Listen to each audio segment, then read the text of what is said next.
Sa iba pang balita, bagong hirang na PNP2 Regional Director nahaharap ngayon sa hamon kasunod ng pagkapaslang sa isang alkalde sa kanyang nasasakupan.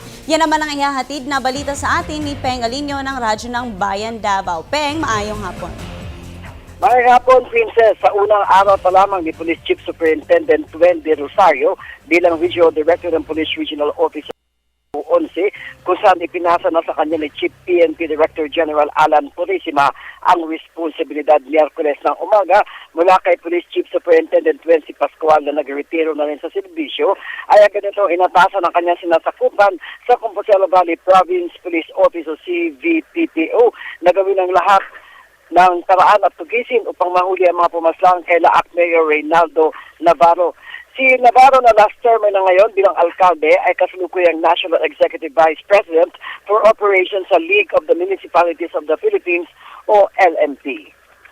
5 ang sugatan sa nangyaring bakbakan ng kinambangan ang mayor na si Navarro na umabot ng 20 minuto kabilang ang driver ng alkalde na si Timothy Lito Pacano, security escort ito POC Glenn Ochoco at PO1 Ray Leones ng Laak Municipal Police Station at 2 sibilyan rin ang nasugatan. Ayon naman kay Major General Ariel Bernardo na ang 2 namatay na mga suspect sa pananambang kay Laak Mayor Navarro ay di pa nakikilala hanggang ngayon kung ang mga ito ba ay membro ng New People's Army o NPA.